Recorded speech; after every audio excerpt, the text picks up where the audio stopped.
এখন পর্যন্ত সরকার, এই বর্তমান সরকারকে আমি কোন রাজনৈতিক দল মনে করতে পারছি না। তারাও এখন রাজনৈতিক চরিত্র হারিয়েছে। বৈষম্যের বিরুদ্ধে মুক্তিযুদ্ধ হয়েছিল।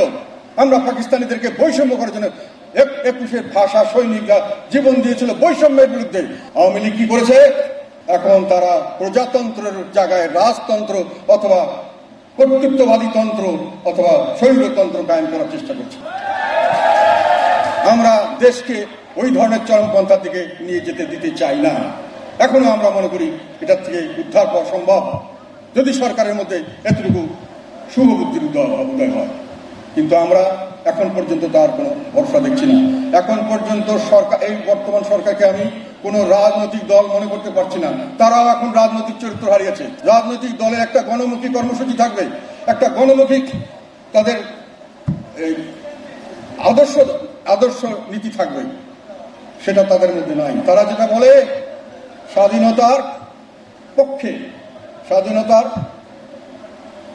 কি বলে চেতনার পক্ষে আর মুক্তিযুদ্ধের পক্ষে। মুক্তিযুদ্ধ হয়েছিল বৈষম্যের বিরুদ্ধে, বৈষম্যের বিরুদ্ধে মুক্তিযুদ্ধ হয়েছিল। আমরা পাকিস্তানিদেরকে বৈষম্য করার জন্য 21-এর ভাষা সৈনিকরা জীবন দিয়েছিল বৈষম্যের বিরুদ্ধে, যে রাষ্ট্রভাষা বাংলা না হলে চাকরি বাকরি পাবো না, আমাদেরকে নিচের দিকে ফেলে দেওয়া হবে, আমাদেরকে second class third class citizen করা হবে। তার জন্য মানুষ জীবন দিয়েছে। ভাষার ভালোবাসার জন্য তো দিবেই।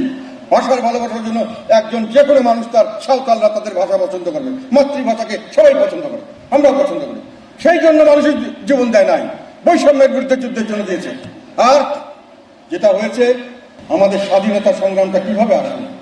যখন বৈষম্যের বিরুদ্ধে আমরা 6 দফা আন্দোলনের জন্য দেওয়া হলো, আমাদের জাতির পিতা বঙ্গবন্ধু শেখ মুজিবুর রহমান সাহেব যেটা দিয়েছিলেন 6 দফা আন্দোলন, সেটা যখন জনসমর্থন পাওয়া শুরু করলো, তার প্রেক্ষিতে উনি ভোটে জিতে গেলেন এবং 6 দফা বাস্তবায়ন করতে পারেন এই ভয়ে যখন তাকে ক্ষমতা দেওয়া হলো না এবং পরবর্তীকালে আমাদের উপর ঝাঁপিয়ে পড়া হলো, তখন মানুষ বলল বৈষম্য দূর করতে হলে প্রজাতন্ত্র, যেটা আমরা শাসন করব, আমরা বানাবো শাসক, আমরা তাকে জবাবদিহি করব, আমরা তাকে পরিবর্তন করব, তাহলেই শুধু বৈষম্য মুক্ত সমাজ দরকার, ও হবে সম্ভব। আওয়ামী লীগ কি করেছে? এখন তারা প্রজাতন্ত্রের জায়গায় রাজতন্ত্র অথবা কর্তৃত্ববাদী তন্ত্র অথবা স্বৈরতন্ত্র কায়েম করার চেষ্টা করছে।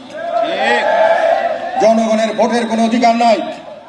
ভোট দিয়ে তারা জনগণের, তার ফলে জনগণ কোন রাজনৈতিক কর্মকাণ্ডে মানে যেটা রাজারা যে কাজ করে, মানে দেশ পরিচালনার মধ্যে জনগণের কোনো ভূমিকা নাই। তাহলে এটা যে প্রজাতন্ত্রে রাজারা রাজ্য চালানোর জন্য প্রজাদের কোনো ভূমিকা থাকে না, সেটাকে কখনোই প্রজাতন্ত্র বলা যায় না। এবং সেটাতে এই যে আমরা জনগণকে বিরাজনীতি পূরণ করছি, রাজনীতি থেকে দূরে সরে দিচ্ছে, তারা ইলেকশনে আসতে চায় না, তারা ইলেকশনে পার্টিসিপেট করতে চায় না, ইলেকশনে ভোট দিতে চায় না। এগুলো হলো বিরাজনীতিকরণ। এখন ইউনিভার্সিটিগুলোতে সমস্ত প্রফেশনাল বডি সব বিরাজনীতিকরণ হচ্ছে, নিজস্ব লোক বসিয়ে দেওয়া হচ্ছে, তাদের নিজস্ব কোনো কাজকর্ম করতে দেওয়া হচ্ছে না। এই বিরাজনীতিকরণ হলো মুক্তিযুদ্ধের চেতনার সর্বাত্মকভাবে বিপক্ষে এবং স্বাধীনতার চেতনার সর্বাত্মকভাবে বিপক্ষে, যখন আওয়ামী লীগ প্রজাতন্ত্রের রূপ থেকে নামিয়ে দেওয়ার চেষ্টা করে।